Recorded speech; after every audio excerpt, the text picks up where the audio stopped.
இந்த விழாவுக்கு வந்திருக்கும் பெரியவர்கள் அனைவருக்கும், பத்திரிகை தொலைக்காட்சி நண்பர்கள் அனைவருக்கும் வணக்கம். எல்லாரும் சொன்ன மாதிரி உண்மையாகவே சந்தோஷமாக இருக்குது. எங்களை கூப்பிட்டதுக்கு ரொம்ப நன்றி. ஹீரோவை இன்ட்ரடியூஸ் பண்ண வச்சதுக்கு ரொம்ப ரொம்ப நன்றி. Very happy. அண்ட் கண்ணு கெட்டின தூரம் வரைக்கும் டைரக்டர்ஸாக இருக்கிறாங்களா, அதனால கொஞ்சம் தயக்கமாக இருக்கு. யூ என்ன. ஸோ நான் கொஞ்சம் அப்படியே பயந்துட்டு இருந்தேன். நல்ல வேளை ஜீவா வந்து காப்பாற்றிட்டார். என்ன அதுக்கு தான் இந்த பக்கம் பவ்யம்லாம் கிடையாது, பயந்து தான் இப்படி வந்து உட்காந்தேன்.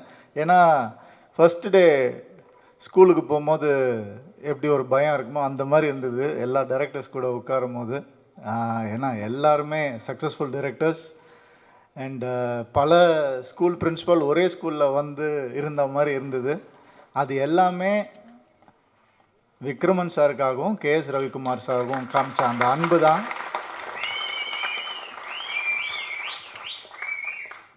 ரொம்ப ரொம்ப கஷ்டம். இந்த அன்பை சினிமாவில் சம்பாதிக்கிறது ரொம்ப கஷ்டம்.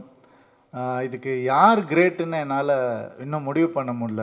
விக்ரமன் சார் வந்து கேஎஸ் ரவிக்குமார் சாரை நம்பி அவர் பையனை அவர்கிட்ட ஒப்படைச்சது அது கிரேட்டா, இல்லை கேஎஸ் ரவிக்குமார் சார் என் குருவுக்கு நான் தான் பண்ணுவேன் அப்படின்னு சொல்லி பண்ணது அவர் கிரேட்டானே புரியல எனக்கு.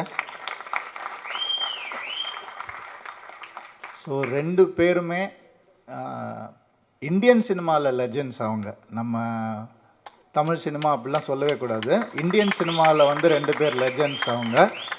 அந்த மாதிரி அவங்களுடைய பேரை காப்பாற்றுற ஒரு பொறுப்பு வந்து நம்ம விஜய் கனிஷ்காவுக்கு இருக்குது. அவர் கண்டிப்பாக இந்தியன் சினிமாவில் ஒரு நல்ல பேர் எடுத்து வருவாருன்ற பெரிய நம்பிக்கை எனக்கு இருக்குது.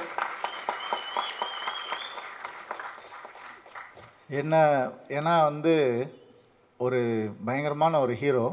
அவரோட படத்தில் வந்து விக்ட்ரின்னு ஆரம்பித்தார். படத்தில் நான் தான், வேறு யாரும் இல்லை. ஜெயம் ரவின்னு பேர் வந்தது ஜெயம் படத்தில் தான். அதுக்கு அப்புறம் ஒரு ஹீரோ வராருன்னா ஹிட் லிஸ்ட் அப்படின்னு நான் சொல்லுவேன். கண்டிப்பாக பெருமையாக இருக்குது சொல்லும் போது. அதனால் நம்ம ஹீரோவை வந்து என்னோட ஒரு ஹிட் ஃபில்ம் டைலாக்லேருந்து டைலாக் வச்சு வரவேற்கணும்னு நினைக்கிறேன். கோமாளி படத்துலேருந்து, வா மச்சான் வா மச்சான் வா மச்சான், இப்படி ஒரு இன்ட்ரோ கொடுத்து ரொம்ப நாள் ஆச்சு மச்சான், வா மச்சான் வா மச்சான். நான் முதல்ல இண்டஸ்ட்ரிக்கு வந்தப்போ கேஎஸ் ரவிக்குமார் சார், கமல் சார், எல்லா லெஜெண்ட்ஸும் என்னை வந்து அன்பாக வரவேற்றாங்க. இன்றைக்கி என்னால் உங்களை வரவேற்க முடியும்னு நினைக்கும் போது ரொம்ப ரொம்ப சந்தோஷமாக இருக்குது. அந்த மகிழ்ச்சி எனக்கு எப்படி இருந்ததுன்னு எனக்கு மட்டும்தான் தெரியும்.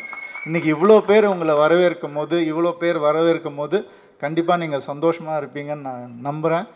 அண்ட் இந்த சந்தோஷம் உங்களுக்கு லைஃப் லாங் இண்டஸ்ட்ரியில் ஹிட்டோட சேர்ந்து இருக்கணும்னு நான் நினைக்கிறேன். All the best.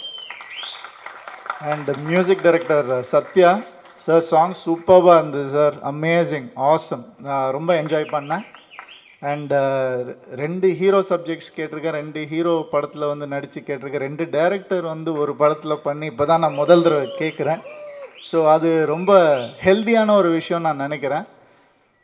சூரிய கார்த்திக்னு வச்சுக்கோங்க, அது நல்லா இருக்கும். சூரிய கார்த்திக்னு வச்சு அப்படி வச்சுக்கோங்க. அப்படி வச்சுக்கிட்டா ஒரு நல்லாயிருக்கும். சுபா மாதிரி அந்த மாதிரி நீங்கள் வச்சுக்கிட்டிங்கன்னா நல்லாயிருக்கும். இந்த நட்பை விட்டுறாதீங்க. இன்னும் நிறையா இந்த மாதிரி வந்து பண்ணணும்னு ஆசைப்பட்றேன் நான் கண்டிப்பாக. அண்டு இந்த படம் வந்து ஆல்ரெடி ஹிட் டாக்குன்னு எல்லா பெரிய டைரக்டர்ஸும் சொல்லிட்டாங்க. இது இனிமேல் உங்கள் கையில் தான் இருக்குது. கண்டிப்பாக ட்ரெய்லர் பார்த்த உடனே நமக்கு தெரியும் ஒரு ஹிட் மெட்டீரியல் என்னன்னு. ஹிட் லிஸ்ட்டை ஹிட் ஆக்க வேண்டிய பொறுப்பு உங்களது. நன்றி, வணக்கம், தேங்க்யூ.